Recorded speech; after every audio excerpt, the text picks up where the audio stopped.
At my sister's rehearsal dinner, I arrived to find no place set for me. She smirked from the head table. "Oh," she purred. "We only reserve seats for important guests." Parents and aristocratic relatives tittered. My dad waved me off. "Don't make a scene, Hannah." I didn't.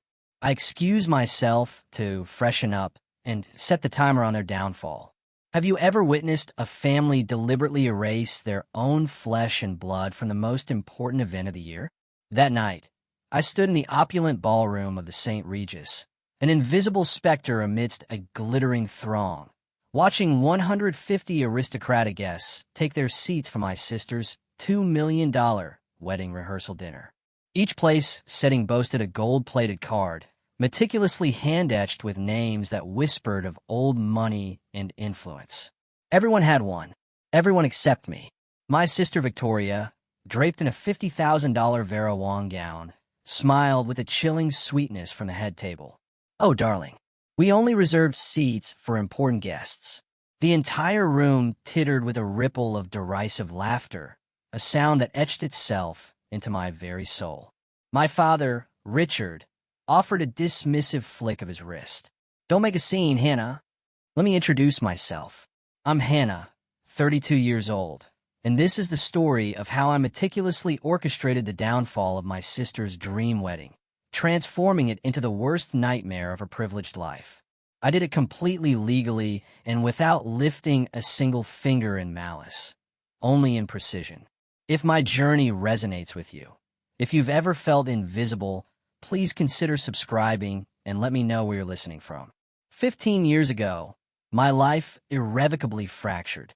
My parents died in a car accident when I was 17, leaving me with nothing but a battered suitcase and a scholarship that barely covered high school.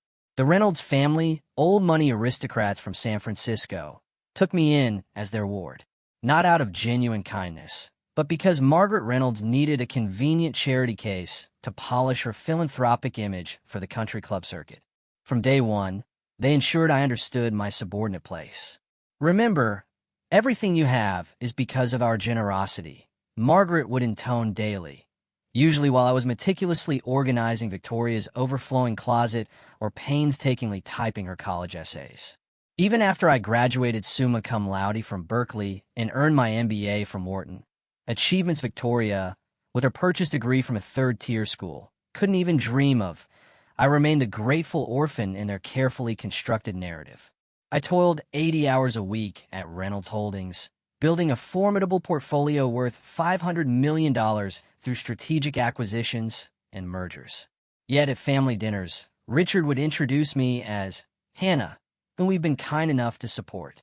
Meanwhile, Victoria, who idled away her days at charity lunches and spa appointments, was publicly hailed as the future of Reynolds Holdings.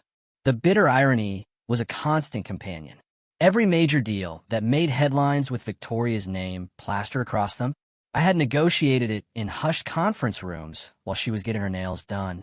Every brilliant strategic move attributed to her visionary leadership, they sprang from my detailed analysis reports, documents she'd never even deigned to read.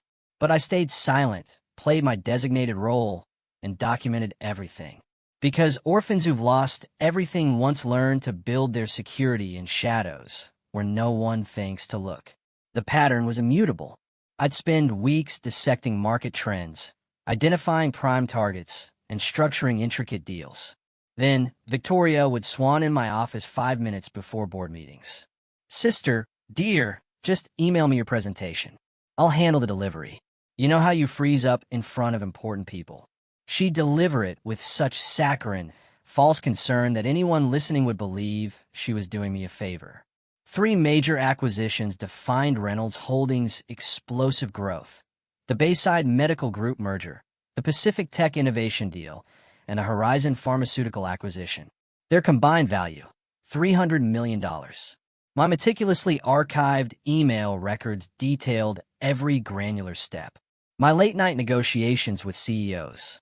My financial models that predicted returns with 0.3% accuracy. My relationship building that secured us exclusive first looks. Victoria's singular contribution, forwarding my work to the board with her signature, adding a perfunctory, "Please find attached my analysis and recommendations." The Bayside deal alone should have propelled me to partnership. I'd identified an undervalued medical group, structured a complex equity swap that shrewdly avoided dilution, and personally convinced their skeptical founder to entrust Reynolds Holdings with their legacy. The morning after we closed, the San Francisco Business Journal ran a front-page story. Victoria Reynolds, the 28-year-old genius behind Reynolds Holdings' medical empire. Richard kept the framed article in his office. "Victoria has such natural business instincts," he'd beam to visitors, while I stood silently in the corner, taking notes like a glorified secretary. "We're grooming her to take over everything." The truth was a corrosive acid, eating away at my spirit. But what recourse did I have? Challenge the very people who housed and fed me? Risk losing the only family, however toxic, I had left? So I swallowed my pride day after day and continued building their empire, one stolen achievement at a time. The question wasn't if I'd reach my breaking point, but when the fragile edifice of my patience would finally collapse. 3 days before the rehearsal dinner, the tectonic plates shifted. Marcus Kim, CEO of Apex Ventures and one of Silicon Valley's most respected power brokers, called me directly, not through Reynolds Holdings, but on my personal cell. "Hannah, I've watched you for 5 years. That Bayside deal? I know who really structured it." My forensic accountants traced the digital footprints. His voice, calm yet insistent, carried an undeniable weight. "I'm offering you managing partner at Apex. $2 million base salary, 30% carry on a billion-dollar fund. You'll run your own portfolio, your own team, your own destiny." The numbers made my hands tremble. It was 10 times what Reynolds Holdings paid me. But Marcus wasn't finished. "There's a deadline. I need your answer 72 hours after Victoria's wedding. And Hannah, you need to exit Reynolds Holdings cleanly. No lawsuits, no drama, no bridges burned. My LPs won't touch controversy." That same afternoon, I overheard Victoria on a conference call from the room next door. She didn't know the walls were paper thin. "Once the MedTech innovation acquisition closes, I'm restructuring everything. First order of business, getting rid of dead weight. Hannah's been useful, but I can't have my foster sister hanging around when I'm CEO. Bad optics. MedTech innovation, the $50 million medical startup I'd been researching for months. My proprietary analysis had identified it as undervalued by 70%. Victoria had been using my research, my financial models, my insider knowledge to position herself as the dealmaker. The acquisition would close the morning of her wedding, cementing her reputation as a business prodigy. I pulled up the contract she'd signed 48 hours earlier. Buried deep in Section 47, subsection 3, was something called Option 7. My pulse quickened as I read the fine print. Victoria had just made a $50 million mistake. The next morning, I arrived early to gather files from my office. Victoria's door was ajar, her voice echoing down the empty hallway as she spoke with James Morrison, the incoming CEO of MedTech Innovation. "The announcement goes live at 9 a.m. on my wedding day. Perfect timing. Forbes, Wall Street Journal, Bloomberg, they'll all cover it. Victoria Reynolds closes historic deal on her wedding day. Can you imagine the headlines?" She laughed, that distinctive, self-satisfied trill that always signaled a new scheme. "And your team is on board with the transition?" James asked, his voice laced with faint discomfort. "My team? Please." Victoria scoffed. "The only person who knows the technical details is Hannah, and she won't be a problem much longer. I've already drafted her termination letter, effective immediately after the ceremony. Daddy will sign it during the reception. He'll be too drunk on champagne to read it carefully." I stood frozen in the hallway, my phone recording everything. "Isn't she family?" James sounded genuinely uneasy. "Foster sister," Victoria corrected sharply. "We took her in out of charity. She served her purpose. Besides, I can't have someone who knows where all the bodies are buried working for competitors. The non-compete I'm adding to her termination is ironclad. She'll never work in finance again." My phone buzzed. An encrypted message from my lawyer, David Smith at Ernst & Young. "Asterisk Hannah, I've reviewed option 7 in the medtech contract. If triggered correctly, it's devastating. But you need documented proof of insider trading. Do you have it? Asterisk, I looked at my phone, still recording Victoria's damning confession, then at the USB drive in my hand, containing 5 years of forwarded emails where she'd passed off my confidential research as her own. I have everything, I texted back. The St. Regis ballroom glittered with crystal chandeliers and gold accents. 150 guests in designer clothing mingled, champagne flutes in hand, finding their assigned seats at tables dressed in white orchids and silk. I walked the perimeter twice. No place car bore my name. Looking for something? Victoria appeared beside me, her voice honeyed with false concern. My seat. Where am I sitting? Oh, Hannah. She touched my arm with perfectly manicured fingers. Budget constraints. You understand? We had to prioritize actual important guests. I'm your sister. Foster sister. There's a difference. She smiled wider as Senator Whitmore and his wife approached. We're family by circumstance, not choice. Richard materialized at my shoulder. Hannah, don't make this difficult. If you're hungry, the kitchen staff has a break room. The room had gone quiet. 150 pairs of eyes watched the orphan learn her place. Among them, I spotted 3 executives from Apex Ventures at table 2. Marcus's people, witnessing everything. Margaret floated over, a vision in Chanel.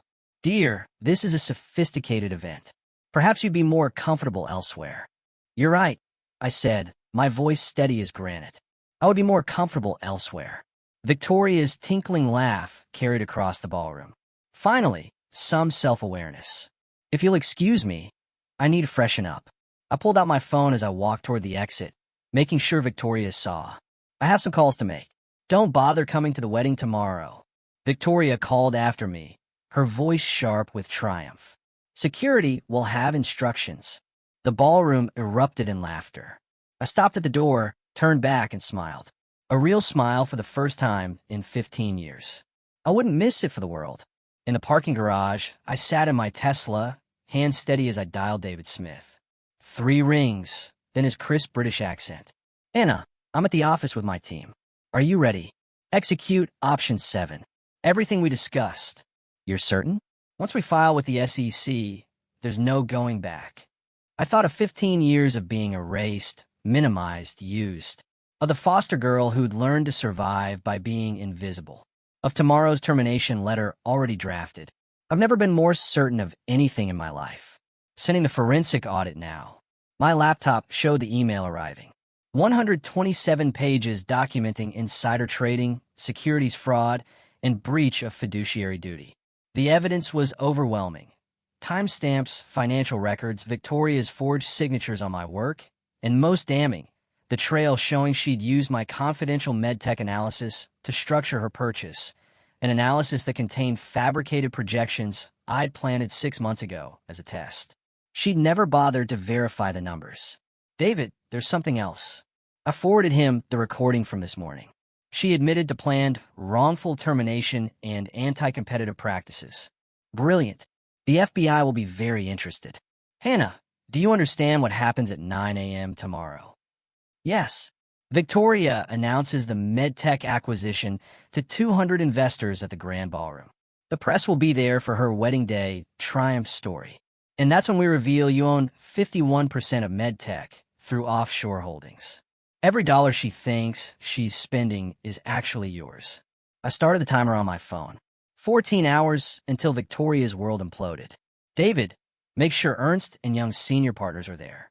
I want this done by the book. Anna, after tomorrow, you'll never be invisible again. Good. I'm done hiding in shadows. 5 years ago, I saved Marcus Kim's career. Apex Ventures was hemorrhaging value from a hostile takeover attempt.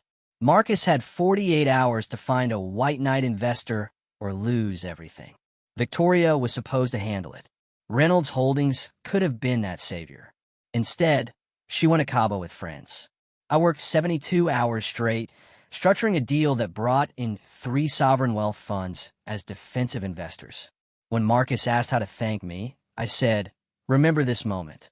Someday, I might need a door opened that only you can open. He kept his word. 3 years ago, He introduced me to offshore fund managers in the Cayman Islands. Completely legal, completely invisible.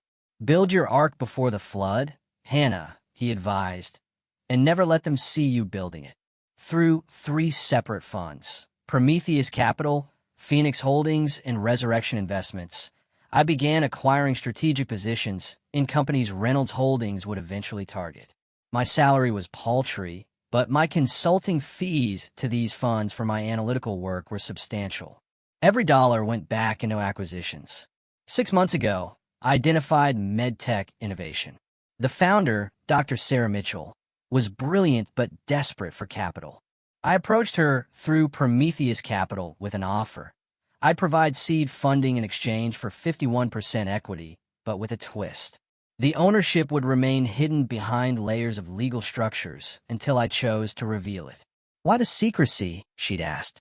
Because someone is going to try to steal this company using my own research. When they do, I want them to sign every document, make every public announcement, and commit completely before they learn who really owns it. The share certificates were filed in 3 jurisdictions, notarized and unassailable. My name appeared nowhere. Yet, everything led back to me.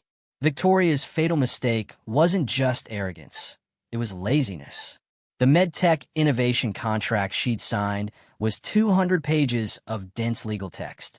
She'd skimmed it, signed it, and celebrated with champagne, never reading Section 47, Subsection 3, Option 7. The clause was elegant in its simplicity. Any breach of fiduciary duty, including but not limited to the use of illegally obtained proprietary information, triggers immediate asset transfer to the majority shareholder. I had insisted Dr. Mitchell include it, knowing Victoria's pattern. And Victoria had walked right into it, using my stolen analysis that contained intentionally inflated projections for MedTech's cardiac device. Projections that would never materialize because the device didn't exist. I'd invented it as a trap. The email trail was damning. Victoria had forwarded my confidential analysis to James Morrison with the subject line, "My research on MedTech. Do not share." The metadata showed she'd never opened the original file I'd sent her. She'd simply forwarded it within 30 seconds of receiving it. She'd committed securities fraud by claiming work she'd never even read. But the masterpiece was the time-stamped correlation. Every trade Victoria made in the days before the announcement matched exactly with when she'd accessed my files. The SEC's algorithm would flag it immediately as insider trading. She'd used material non-public information, asterisk my asterisk information, to position Reynolds Holdings stock for maximum gain from the announcement. David Smith had run the numbers. Hannah, she's violated 7 different SEC regulations. The penalties alone will exceed $5 million. The criminal charges? She's looking at potential jail time. I don't want her in jail, I replied. I want her to live with the consequences every single day for the rest of her life. The morning of Victoria's wedding dawned perfect. Clear skies, a gentle breeze. The San Francisco Bay sparkled like scattered diamonds. The St. Regis Grand Ballroom had been transformed overnight into a wonderland of white roses and gold accents. 200 chairs faced a stage where the signing ceremony would take place at exactly 9 a.m. sharp. The guest list read like a Fortune 500 directory. Tech CEOs, venture capitalists, hedge fund managers, and most importantly, Senator Whitmore's entire political network, including 3 members of the Senate Banking Committee. The press section overflowed with reporters from the Wall Street Journal, Forbes, Bloomberg, and TechCrunch. Victoria had personally invited them to cover her historic deal, the brilliant young woman closing a $50 million acquisition on her wedding day. This will be the deal of the decade, she told Bloomberg yesterday, a new model for female leadership in tech acquisitions. I stood in the lobby, watching the arrivals on the hotel security monitors. David Smith and 3 senior partners from Ernst & Young entered at 8:45, their faces professionally neutral. They took seats in the 3rd row, briefcases at their feet. At 8:50, something unexpected. 5 FBI agents in dark suits entered quietly, spreading out across the ballroom's exits. They didn't block them, just positioned themselves strategically. The lead agent, Sarah Coleman, nodded almost imperceptibly at David Smith. My phone buzzed. Marcus Kim, we're here. Table 2. The other Apex partners want to see this. 8:55 a.m. Victoria swept in through the side entrance in her wedding dress, a custom Vera Wang creation that cost more than most people's annual salaries. Her smile was radiant, her confidence absolute. She had no idea that Option 7 had been triggered at midnight, or that her entire world was about to collapse in front of everyone who mattered. If you've ever seen someone take credit for your hard work, you know the frustration. Comment below if you believe in cosmic justice. And if you want to see how Option 7 becomes the nuclear weapon that destroys a $50 million empire in less than 24 hours, make sure to subscribe and hit the notification bell right now so you don't miss the explosive climax. Victoria commanded the stage like she was born for it. The spotlight hit her wedding dress, creating an ethereal glow that made the photographer's cameras click in rapid succession. 200 of San Francisco's most powerful people applauded as she approached the microphone. Good morning, everyone. Before I marry the love of my life in 3 hours, I wanted to share something extraordinary with you. She paused for effect, her smile electric. Today, Reynolds Holdings completes the acquisition of MedTech Innovation, a $50 million deal that will revolutionize cardiac care in America. The applause was thunderous. Senator Whitmore beamed from the front row. Richard and Margaret stood beside the stage, their faces glowing with parental pride. This acquisition represents everything I believe in, Victoria continued, gesturing to the presentation screen behind her, showing the MedTech logo. Female leadership, innovative thinking, and the courage to make bold moves. They said I was too young, too inexperienced, but here I am, about to enter the billion-dollar club before my 30th birthday. She clicked to the next slide, financial projections. I recognize them as my own work, now branded with her signature. Our analysis shows 300% returns within 18 months. This cardiac device will save millions of lives. The audience was mesmerized. A Forbes reporter was typing furiously. The Wall Street Journal photographer moved closer for a better angle. This was Victoria's moment of absolute triumph. Her coronation as Silicon Valley's newest power player. Now, let's make history. She picked up the gold-plated pen, holding it high. Who's ready to witness the deal of the decade? The crowd erupted. No one noticed David Smith rising from his seat, or the FBI agents moving slightly closer to the exits. I remained in the back corner, invisible as always, for another 30 seconds. Victoria's pen was poised above the signature line when David Smith's voice cut through the celebration like a surgical blade. Miss Reynolds, I need you to stop. Who? The ballroom fell silent. David walked toward the stage with the measured pace of someone who had done this before, his Ernst & Young credentials visible on his lanyard. 2 senior partners flanked him, carrying sealed folders marked confidential SEC filing. I'm David Smith, Senior Forensic Auditor with Ernst & Young. We have an urgent matter requiring immediate disclosure to all parties present. Victoria's smile froze. This is highly inappropriate. Security. But the security guards were looking at the FBI agents, who had subtly moved to block any attempted interference. Senator Whitmore stood up, his face darkening. What is the meaning of this? David reached the stage, his voice carrying to every corner of the ballroom. Ms. Reynolds, before you sign that document, you should know that as of midnight last night, Option 7 in your original purchase agreement has been triggered. Option 7. Victoria's voice cracked slightly. What are you talking about? Section 47, subsection 3 of the contract you signed 48 hours ago. The clause that transfers all assets to the majority shareholder in case of fiduciary breach. David opened his folder, pulling out a document with multiple official seals. We've been retained to inform you that you no longer have the authority to complete this transaction. The press section exploded with movement. Cameras swung toward the stage. Bloomberg's reporter was already live tweeting. Richard Reynolds pushed forward. This is ridiculous. My daughter owns this deal.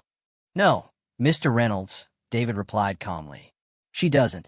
and in approximately 60 seconds, the actual owner will explain why. Victoria's face had gone white beneath her makeup. This is impossible. Who would dare? Miss Reynolds, David interrupted. Please remain where you are. The presentation screen behind Victoria flickered to life. David's team had connected their laptop, and suddenly, 127 pages of forensic analysis appeared in rapid succession. Financial records, email timestamps, trading patterns, and, at the center of it all, a name that made Victoria gasp: Hannah Reynolds, beneficial owner.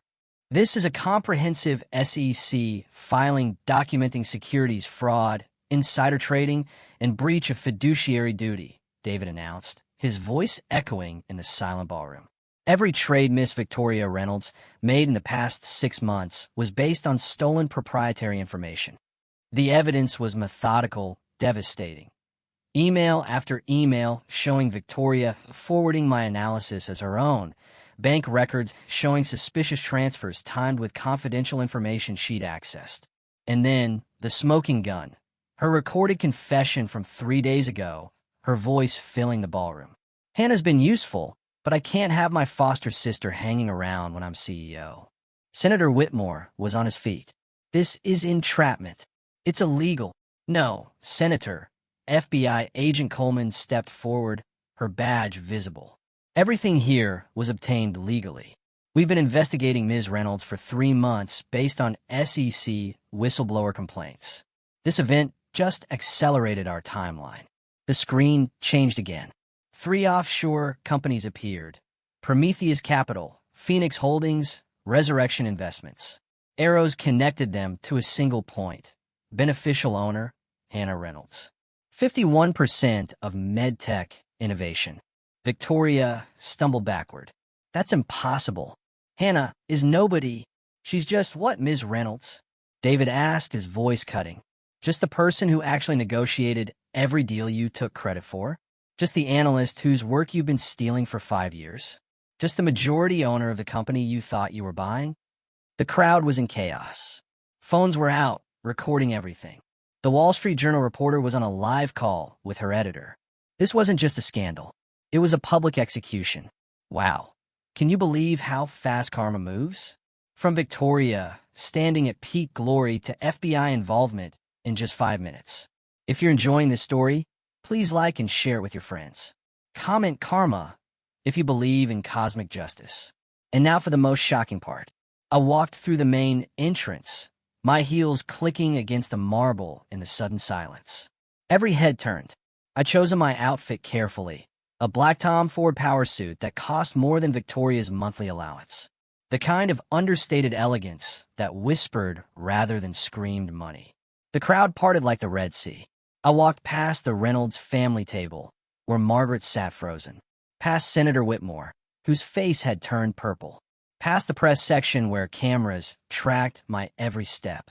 3 executives from Apex Ventures stood as I passed.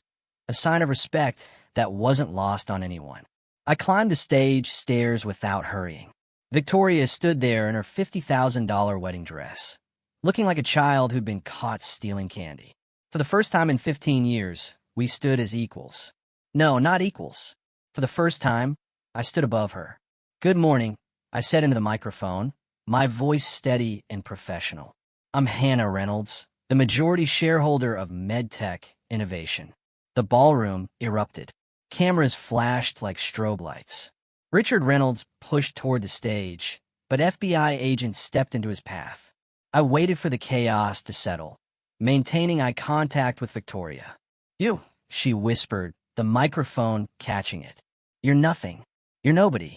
You're just the charity case we took in. Yes, I replied calmly. I was the charity case, the foster child you reminded daily of her place, the workhorse whose achievements you stole. I turned to address the audience. But I'm also the person who owns 51% of MedTech Innovation through completely legal offshore holdings established 3 years ago. Every document Miss Reynolds signed, every announcement she made, every dollar she thought she was spending, it's all mine. The PowerPoint presentation resumed, this time showing my complete ownership structure. David Smith narrated with clinical precision as 3 years of careful planning unfolded on screen. 6 months ago, Miss Hannah Reynolds, through Prometheus Capital, provided seed funding to medtech innovation in exchange for 51% equity. Click. Share certificates from 3 jurisdictions appeared. The ownership was structured through Cayman Islands, Delaware, and Luxembourg entities. All completely legal, all properly filed. The next slide showed a familiar document, my analysis of medtech that Victoria had stolen. But David zoomed in on a particular section, highlighting it in red. This cardiac device projection showing 300% returns? It doesn't exist. Ms. Hannah Reynolds invented it as a trap, knowing Victoria would steal the analysis without verification. Gasps rippled through the crowd. Victoria's legs buckled. You set me up? No, I said clearly. You stole proprietary information and committed securities fraud. I simply documented it. I clicked to the next slide. Email timestamps showing Victoria accessing my files, forwarding them within seconds, claiming credit in messages to investors. Every email, every file, every login tracked and traced. You never even opened the documents you claimed to author. The FBI agent stepped forward. Miss Victoria Reynolds, we have questions regarding insider trading activities. You've made 17 trades based on material, non-public information stolen from Miss Hannah Reynolds. But the final blow was still coming. I clicked to the last slide. Option 7 triggered. The clause appeared in full. Each word a nail in Victoria's coffin. Due to breach of fiduciary duty, all rights to medtech innovation transfer immediately to the majority shareholder. The $50 million Reynolds holdings wired yesterday, it's being returned with penalties for contract violation. Victoria's collapse was total and public. This is impossible. She grabbed the microphone, her voice shrill with desperation. She's nobody. She's just a foster kid. Daddy, tell them. Richard Reynolds tried to reach the stage, but his path was blocked. This is a family matter. Everyone out.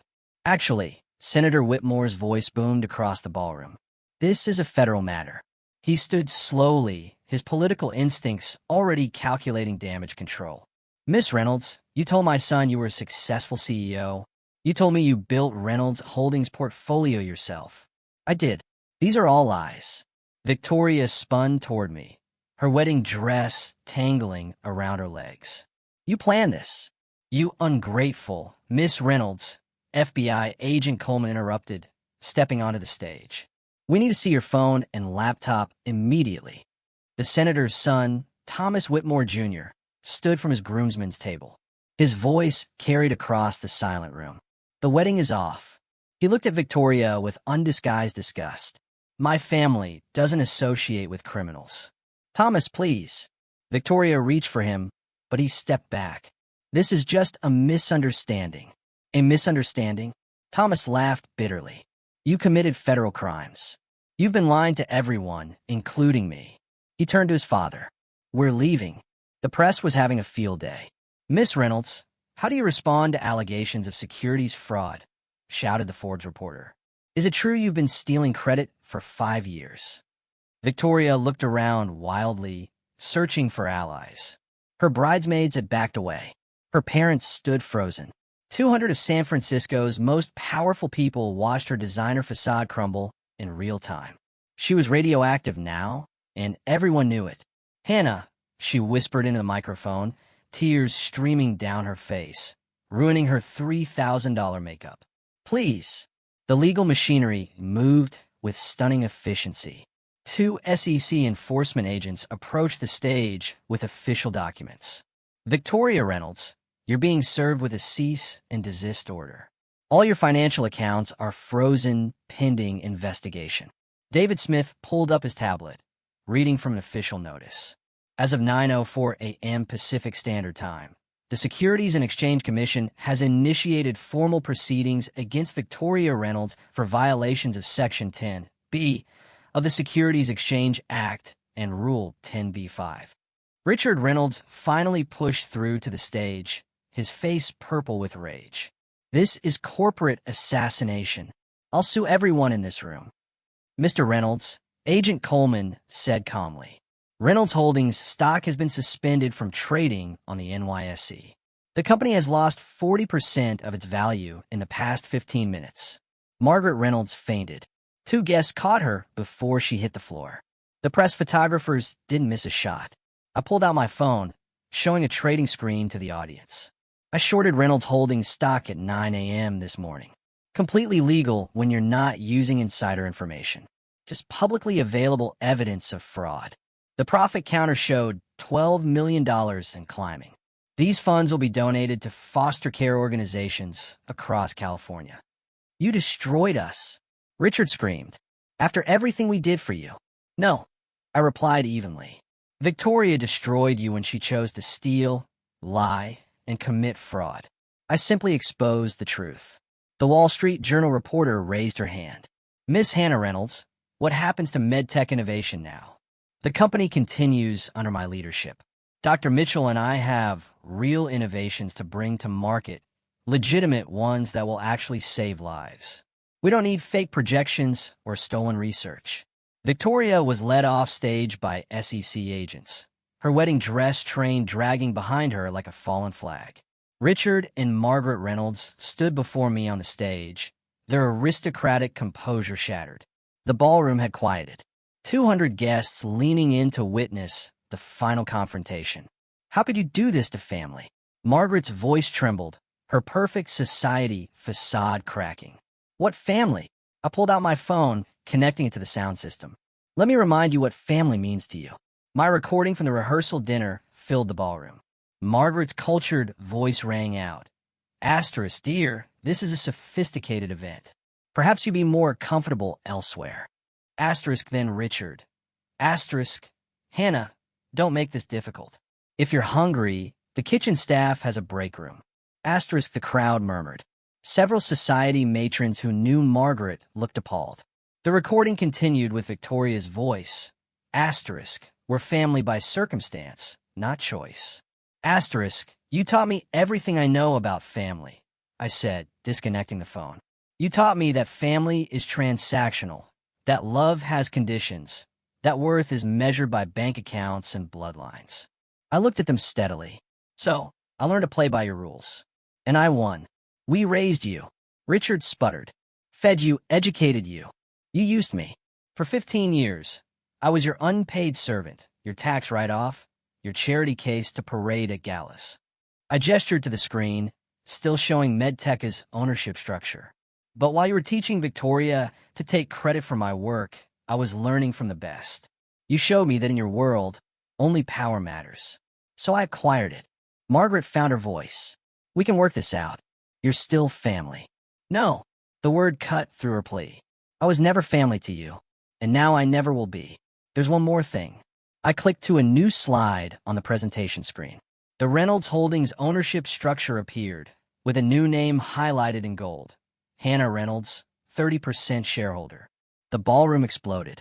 Richard staggered backward. That's impossible. Our shares aren't publicly traded. They became available 90 seconds ago when the stock crashed 40%. I showed the Bloomberg terminal on my phone. Distressed asset funds controlled by Apex Ventures purchased every share that panicked board members dumped. Those shares were immediately transferred to me as part of my signing bonus. Marcus Kim stood from table 2, his voice carrying across the room. As of this moment, Hannah Reynolds is the largest individual shareholder of Reynolds Holdings. The board, Richard gasped.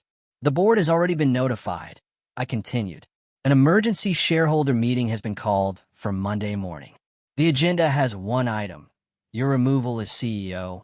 I looked at the 3 board members present in the audience. I believe we have quorum for a preliminary vote. One by one, 3 hands raised. The vote was unanimous. You can't do this. Margaret shrieked. That company is our legacy. Your legacy is built on my work, my strategies, my sleepless nights. I pulled out a folder David had handed me. This is a forensic audit of Reynolds Holdings. Every major deal for the past 5 years shows the same pattern. My work, Victoria's signature, your approval. The board has seen it. The SEC has seen it. Your investors have seen it. Richard's phone buzzed incessantly. He looked at it with trembling hands.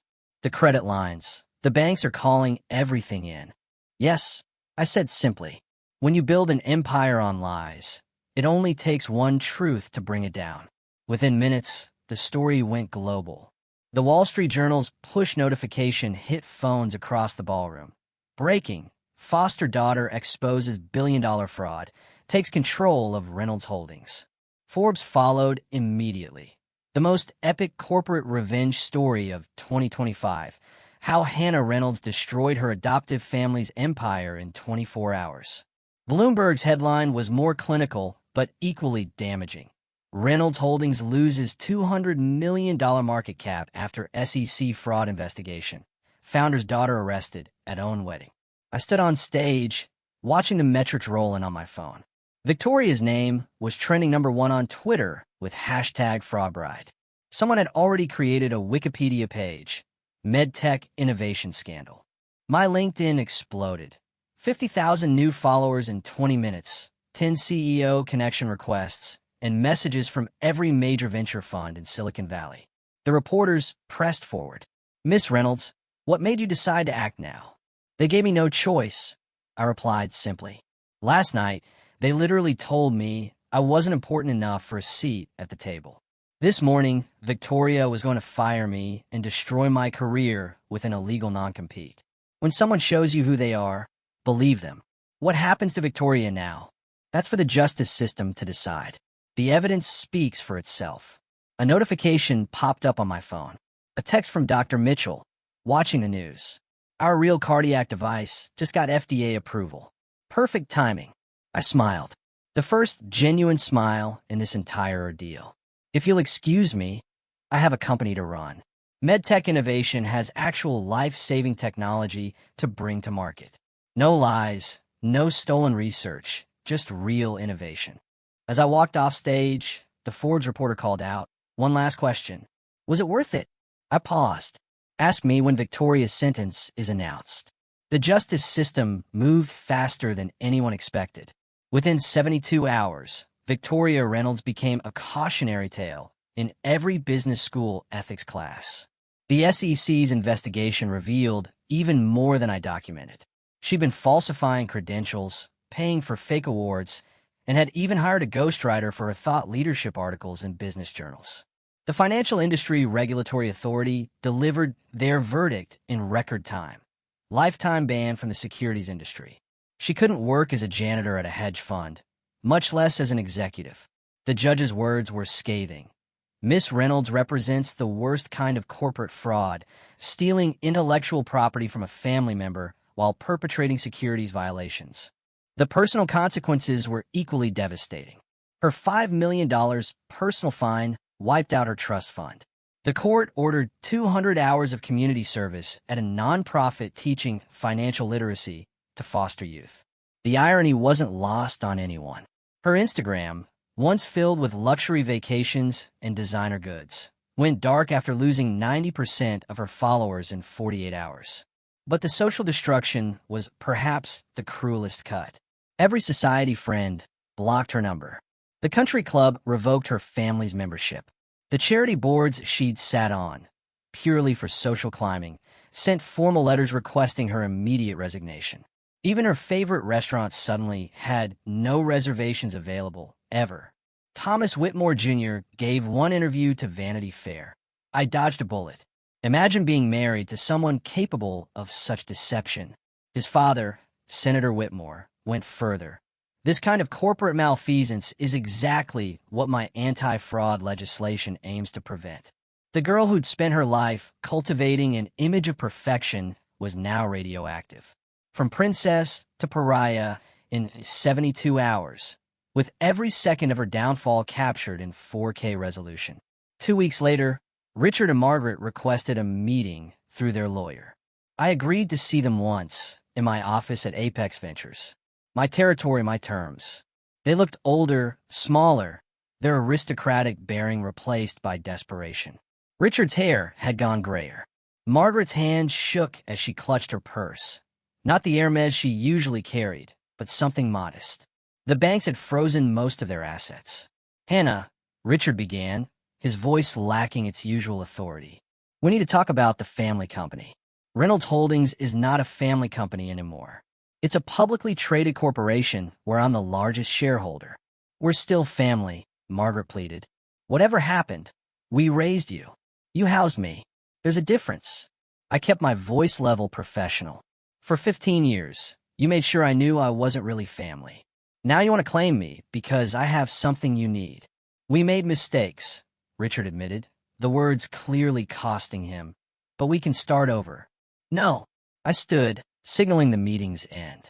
You had 15 years to treat me as family. That window is permanently closed. My lawyers will handle any necessary communication about Reynolds Holdings. Margaret started crying. Please, we have nothing left. You have each other. You have her blood daughter. That should be enough, since you always told me blood is what makes a family. I pressed the intercom. Security, please escort Mr. and Mrs. Reynolds out. As security arrived, Richard made one last attempt. This isn't over. If you contact me again outside of proper legal channels, I'll file a restraining order. I returned to my desk, pulling up MedTech's quarterly projections. Goodbye. They left, and I never saw them again. 6 months later, I stood at the podium of the Moscone Center, addressing a crowd of 2,000 at TechCrunch Disrupt. As managing partner of Apex Ventures, I was announcing our newest initiative, a $100 million fund exclusively for female founders who've been overlooked by traditional VCs. The Phoenix Fund, I said, the name drawing applause, will invest in women who've been told they're not important enough, not connected enough, not enough, period. Because I know what it's like to be underestimated. Marcus Kim watched from the front row, proud of his protege. In 6 months, I'd grown Apex's portfolio from $1 billion to $2 billion through strategic acquisitions and my network of previously invisible talent. The assistants, analysts, and associates who actually did the work while others took credit. MedTech Innovation, renamed Phoenix Innovations, had just closed a Series B at a $5 billion valuation. Dr. Mitchell's real cardiac device was saving lives across 3 continents. We donated the technology to Doctors Without Borders, ensuring it reached beyond just wealthy patients. But my proudest moment came when I announced a $10 million donation to Foster Success, a nonprofit supporting aged-out foster youth with education and career placement. Every foster kid deserves a chance to build their own empire, I told the crowd. The Wall Street Journal ran a profile titled The Phoenix Files, how Hannah Reynolds rose from foster care to Forbes 30 Under 30. They wanted to focus on the revenge story, but I redirected them. Success is the best revenge, but boundaries are the best protection. I'm not defined by what they did to me, but by what I chose to build despite them. My phone buzzed with congratulations from CEOs, founders, and investors worldwide. Not one message from the Reynolds family. Exactly as it should be. 1 year to the day after the wedding disaster, Phoenix Innovations went public. The IPO valued the company at $5 billion, making me worth just over $2 billion on paper. I rang the opening bell at the New York Stock Exchange, wearing the same black Tom Ford suit I'd worn when I took the stage at Victoria's wedding. The contrast between the Reynolds family members couldn't be starker. Richard had retired in disgrace to a modest apartment in Marin County, his reputation forever tainted. Margaret moved to a small villa in Portugal, living off the remnants of her inheritance, too ashamed to show her face in San Francisco society. Victoria worked at a department store in Sacramento, the only job she could get with her criminal record and lifetime ban from finance. Someone had photographed her folding clothes in the stockroom, and the image went viral with a caption, "From Vera Wang to Walmart." I felt no satisfaction seeing it, just a sense of completion. The St. Regis called that week. They wanted to know if I'd be interested in purchasing their grand ballroom as a private event space. The same room where I'd been denied a seat was now being offered to me exclusively. I bought it and renamed it the Phoenix Room. The first event held, there was a gala for Foster Success, raising $15 million for aged-out foster youth. I made sure every attendee had a hand-engraved place card at their seat. Everyone was important enough. During my speech that night, I said, "This room once represented everything I couldn't have. Now it represents everything I've built. Not through revenge, but through resilience. Not through stealing credit, but through creating value. The best response to being told you don't matter is proving that you do, on your own terms. Standing in my office overlooking San Francisco Bay, I often reflect on the lessons those 15 years taught me. The Reynolds family gave me an education they never intended, a masterclass in power, perception, and patience. Family isn't about blood or legal documents. It's about who shows up when you have nothing to offer. My real family now includes Marcus Kim, who saw my potential when I was invisible, Dr. Mitchell, who trusted me with her life's work, and David Smith, who helped me turn evidence into justice.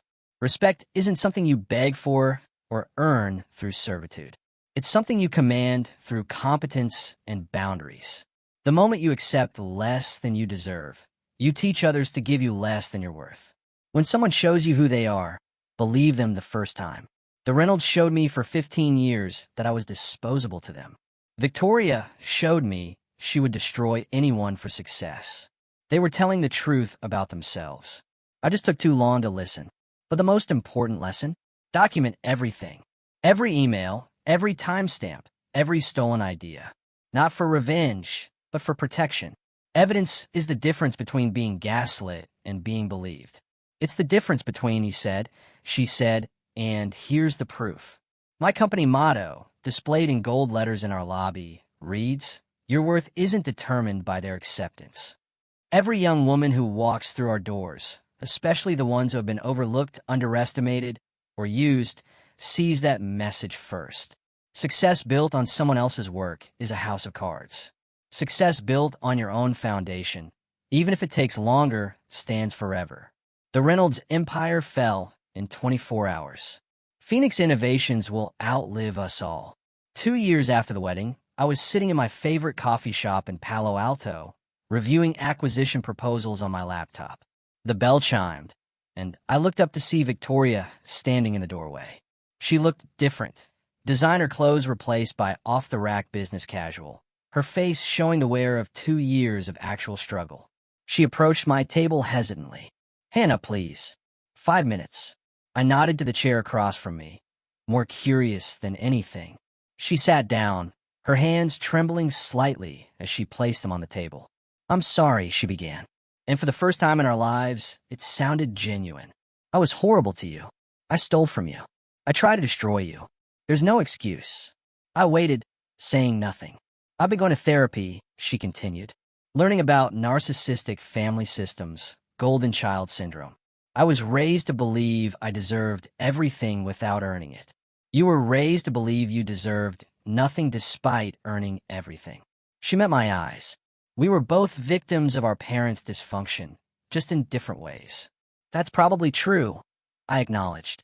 "But you made choices, adult choices, cruel choices." "I know. I'm not asking for forgiveness. I just wanted you to know that I understand now what I did, and that you didn't destroy our family." "I did. You just stopped enabling us." I closed my laptop, giving her my full attention. "I appreciate you saying that. And I do forgive you, Victoria, for my own peace, not for your absolution."